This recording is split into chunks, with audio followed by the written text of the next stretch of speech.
ٹھیک ہے. اور آج کل ویسے بھی سردیاں، سب لوگ اپنی اپنی رضائیوں کو سیٹنگ کر رہے ہوں گے، تو آپ اس اون کو تھوڑا سا فیل کر سکتے ہیں ہاتھ میں پکڑ کے کہ اس اون کی طرح یا اس روئی کی طرح پہاڑ جو اتنی بڑی مخلوق ہے اللہ تعالیٰ کی، وہ بھی قیامت کے وقت اس اون کی طرح کر دیے جائیں گے. تو اللہ تعالیٰ نے قرآن پاک میں نا جگہ جگہ ذکر پہاڑ جیسی مخلوق کا، بڑی مخلوق کا اس لیے کیا ہے کہ انسان اپنے آپ کو کیا سمجھتا ہے، میں تو اتنی بڑی مخلوق کو بھی اس طرح سے کر دوں گا. ٹھیک ہے، تو تھوڑا سا کمپیریزن بھی انسان تھوڑا سا سوچے تو کر سکتا ہے.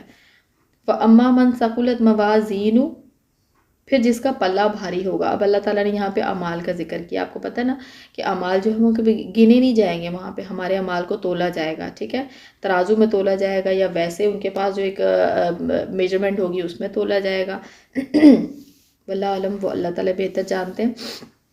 لیکن جو یہاں پر بات کی گئی ہم صرف اسی کی ڈسکشن کریں گے کہ جس کا پلہ بھاری ہوگا. اب آپ کو پتہ ہے کہ جب میجرمنٹ کی جاتی ہے ترازو میں، تو جو چیز نیچے رہ جاتی ہے اٹ مینس کہ اس کا ویٹ زیادہ ہے.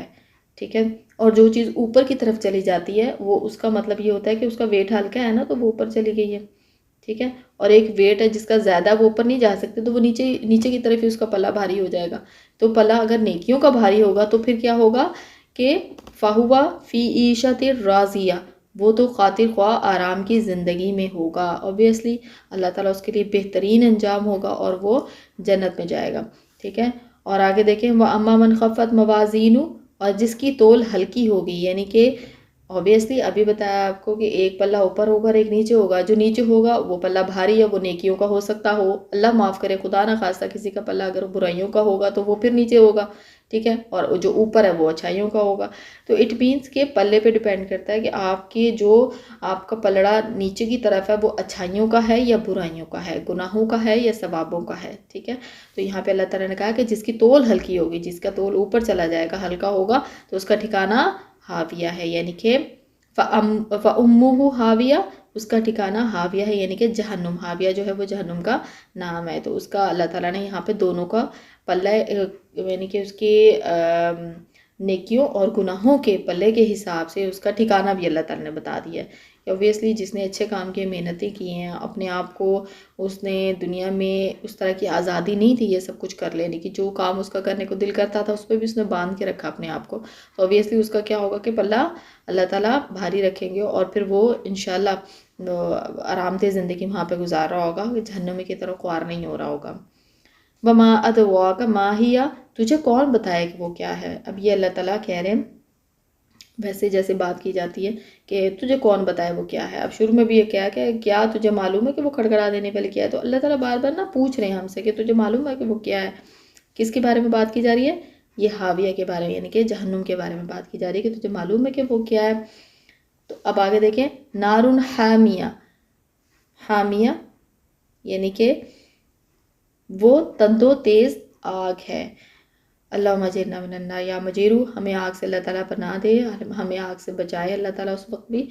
تو یہاں پر اللہ تعالیٰ نے حاویہ کے بارے میں، جہنم کے بارے میں اللہ تعالیٰ نے بتایا کہ وہ اتنی تندو تیز آگ ہے کہ بلکہ آپ حدیث بھی آپ لوگوں کو پتہ ہوگی کہ جس میں انسان کہتا ہے کہ جو آگ جہنم کی آگ ہے وہ کس طرح سے ہم کمپیریزن کر سکتے ہیں. تو حدیث سے ہمیں واضح ہو جاتا ہے کہ 70 گنا جو ہے وہ جہنم کی آگ کا جو 70 گنا یہاں سے زیادہ ہے، یعنی کہ جو 70واں حصہ ہے نا اس کا 70 جو پارٹ ہے، 1 پارٹ وہ دنیا میں رہ گیا، اور 69 گنا آپ کہہ لیں زیادہ جہنم کی آگ یہاں سے زیادہ تیز ہے. یعنی کہ اگر آپ چولہے پہ ہلکا سا ہاتھ رکھتے ہیں تو آپ کو آئیڈیا ہو جاتا ہے کہ اس سے کہیں زیادہ تیز آگ ہوگی، وہ کہیں زیادہ تیز.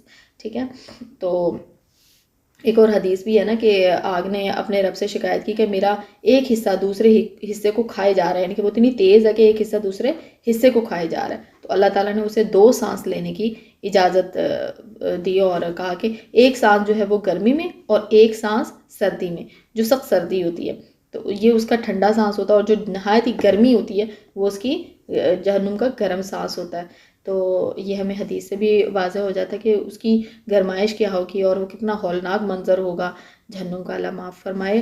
اللہم اجرنا من النار، ہمیں اللہ تعالیٰ گناہوں سے بچائے رکھے، ہم جائیں اور ہمیں اللہ تعالیٰ دوبارہ سے واپس نیکیوں کی طرف لے آئے. ٹھیک ہے، نیک عمل کرتے رہنا چاہیے، دعائیں کرتے رہنا چاہیے. یہ ہماری سورہ قاریہ 101 سورہ تھی جس کی تفسیر ہم نے ابھی کمپلیٹ کر لی ہے، اور انشاءاللہ نیکسٹ جو سورہ ہے وہ بھی ہم آج کل میں کمپلیٹ کر لیں گے. آپ لوگ ساتھ ساتھ صورتیں سنتے رہیں تاکہ ہم جو ہے وہ ساتھ ساتھ ہی چلتے رہیں. ایسا نہ ہو کہ کوئی پیچھے رہ جائے تو پھر اس کو مینیج کرنا مشکل ہو جاتا ہے. سبحان اللہ و بحمدہ، سبحانک اللہم و بحمدک، اشہد ان لا الہ الا انت، استغفرک و اتوب الیک.